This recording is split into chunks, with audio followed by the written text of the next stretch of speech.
Hello everyone. We are going to talk on how to optimize pumping stations with the help of Mathematica and SystemModeler. So optimizing pumping stations is crucial because, well, pumps are fundamental for a lot of our everyday life. Life is based on water. Pumps move water around. And, well, this presentation is how to optimize them, how to design them with Mathematica and SystemModeler. Okay, so pumping station, there are many pumping stations on wastewater networks, water treatment plants, distribution of potable water, and that's what we will be talking about today. A pump is a mechanical device that receives energy from a motor and that transforms this electrical energy into mechanical energy to push the fluid through pipes.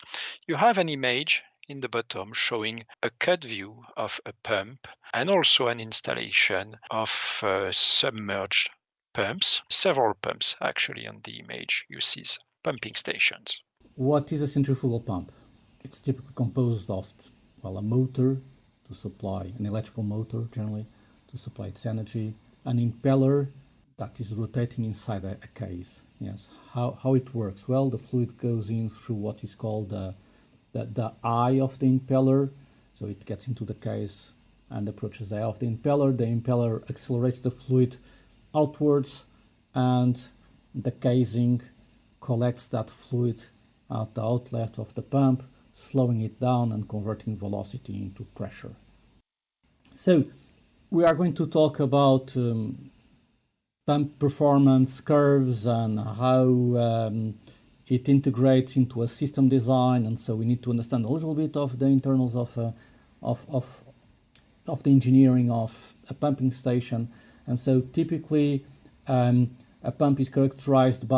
centrifugal pump is characterized by its performance curve, that its relationship between the flow rate and the head that it develops, or let's call it the pressure that it develops.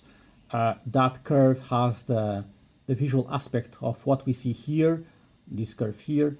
And so you can see on this plot flow rate at the bottom, head on the left side, pressure on the left side. There are many other curves that are of interest, the efficiency curve, the power curve, but one of the most important ones that connects to the to the pump curve, it's the system curve, as we can see it here. The system curve characterizes, well, the system where the pump is installed, yes, and so the intersection point between the pump performance and the system curve gives the operation point of a pump or a pumping station if we have multiple pumps operating in parallel. Here is a typical interface for training, but we have similar on production cases where we can move the system curve by, let's say, symbolizing an opening and a closing of a valve. Yes, and we can see the operation point between the pump curve and the system curve. We can manipulate the frequency of operation and see how it reacts in terms of OPEX, equilibrium, etc. And these tools work great. I mean, it's marvelous to have this interaction within the working environment. And this is, let's say, on a static point of view. Then there's let's say, the time domain point of view. That is in respect to the incoming flow rates or the required flow rates, how it operates a long time. Yes, and this is where we are going to focus a little bit more of attention during this presentation. So, talking about time domain simulation, I mean, we need to think about inflows into the pumping station and then the pump's flow rates and how that gap of volumetric flow rate accumulates or empties inside the pumping station and its volume. Yes, and so we have used a lot of different ways to simulate it, between the simple Excel tools and then more custom-made tools. I have here a simple interface for training, yes, where we can actually, I mean, it's a CDF, yes, and we can just slide the mouse along this plot to draw what would be a typical, I don't know, 24 hours curve of inlet flow rate into the pumping station, and we have the equalization volume along the day. And so on this particular arrangement that we just traced, we would need like 4,000 meters cubic so that to have a full equalization of the volume. But then, I mean, we can play with the system and say that actually we would have starts and stops of pumps along the day, and so we would need less volume. And again, this is just a training tool, already quite useful to explain how a system behaves. But when we are under production environments, we have many more constraints than, well, this tool allows to play with. We have particularities on the ramps up and ramps downs of the pumps, and particularities on the pump curves, etc. And so, of course, that we typically need a tool that is, well, much more flexible than just a simple interface like this one. This is why we have programmed multiple codes to simulate pumping stations for the last 15 years or so. And this is, well, very customized code on Wolfram language, a little bit cumbersome. Well, on some cases we apply a little bit of object-oriented programming methodologies so that it is a little bit easier to manage, but I mean, it's still very custom-made, not very graphical interface, etc. On the latest years, we have been pushing forward with SystemModeler because it's much easier to adopt and actually extremely faster than what we are used to obtain with custom-made code. Okay, so the beginning of SystemModeler at Suez, we decided to build our own library. We did develop it very simple, just what we needed to do our simple projects at the beginning. And progressively, we did add a bit of complexity, and we still have a lot of improvements, of course, to be done on this library. You can see a small model just showing several controls, water tanks, valves, etc. So, intellectual property, well, the goal we have is that all engineers in the company can really use SystemModeler because it's a tool which is very natural and easy to use. So there's a clear interest for all the engineers to be able to use it. But somehow we want to have a degree of protection of the things we are developing in the library. So we could find a few things to get a degree of protection, and especially with external DLLs, calling functions that are in DLL with licenses. We are going to see an example of application or a methodology of work that we use to interact with SystemModeler models from the Wolfram language, yes, and how do we put all this together, including CDFs interacting with the model. And the like. Well, we are going to simulate a very simple pumping station, and so the first thing we do is to start to load that model within the Wolfram language workspace. So as you can see on the image, we have an inflow, and then we have a tank from which 5 pumps take out water, and they pump it to another tank further downstream. It's a relatively small model. It has around 300 variables, but it runs extremely fast.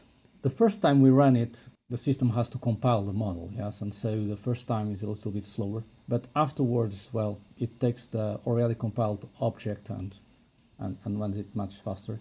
Here we are simulating 12 hours of incoming flow rate and starts and stops of pumps to keep the tank within a certain level threshold. And so how it works is that typically a pumping station has different starts and stops levels, and depending on the level, well, it starts one extra pump or it stops one pump from the ones that are running.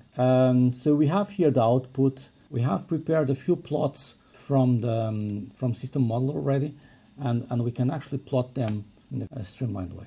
There we have it. So here on the left side we have the state of each one of the pumps. The ones that are operating are on one state, the ones that are not operating are on 0 state, and so we see that along the 12 hours we have some starts and stops. And on the right side we have, on the horizontal lines, it's the start threshold levels, and so whenever the level passes one of those lines, it will start an extra pump, or vice versa, it will stop an extra pump. And here on the brown curve, that is overlapped by this blue curve here, we can see the level inside the tank along the 12 hours as well. And we can clearly see that the pump's quantity or capacity is insufficient because, well, the level goes from more or less 0 up to 25 meters in height. Well, of course, a typical tank would have overflown, yes. And so we could say that this pumping station doesn't have enough capacity. So in order to improve the design, obviously multiple options, yes. The one that we are going to explore here is to install a pump of extra capacity. Well, install 5 pumps of extra capacity. We could simply put more pumps. Well, we could do a lot of different possibilities, yes. Here we have a CDF that we use to design pumps. Well, we don't manufacture pumps, yes, but most pumps on the market follow some kind of design tendency, design rules, and so we can mimic what a pump manufacturer would be able to put on the market, yes, or is able to put on the market, yes. And so here we have, for instance, a tool that allows us to design system pump curves and efficiency curves, and to simulate what happens when we put multiple in parallel, etc. And so we're going to choose here on our CDF interface a bigger pump. Actually, I'm going to choose a much bigger pump than we had before, like for instance this one, yes. And this is a CDF that we already had, that we used to kind of pre-select pumps. And well, we can clearly see that the pump is much bigger than the previous one. It supplies flow rates. The one on the right side supplies flow rates that are like 2.5 times bigger and a little bit extra head than the previous one. I'm actually going to choose a head that is a little bit lower than I had chose. Okay, something like this seems to be a good choice for our system, yes. And we can resimulate the 12 hours in what was just a couple of seconds, and this is amazing, and view the results. Now I'm going to plot both the previous results from the old choice. This is the old choice. I mean, these plots we had already seen them before, and now, well, it is extracting the information from the simulation, and we'll see in a couple of seconds the new one, yes. And so with these bigger pumps, we can see that we no longer jump to 25 meters of level around 3 o'clock. I don't know, in the morning, in the afternoon, it doesn't matter. And we can actually see a lot of starts and stops of the pumps. Well, probably now we have too much starts and stops, and so obviously this would be a thing to optimize. But what was very interesting to see is that we can use previous tools, or let's say algorithms that were developed on the Wolfram language, and streamline them in the working methodology to apply directly to the SystemModeler way of working, yes, and obtain results in really a few seconds. Now we will see a dynamic interaction, and you will see that it's incredibly fast. We can manipulate the pump curve through the same CDF tool as Pedro just did show, and we have an update of our level, which is being updated in a very quick way. And that's great. That's we can see the resulting max level in the simulation. We can have an idea of the number of start and stops. We can visually very quickly see the impacts of what we are doing on the pump curve. That's very impressive and very useful, very, very powerful.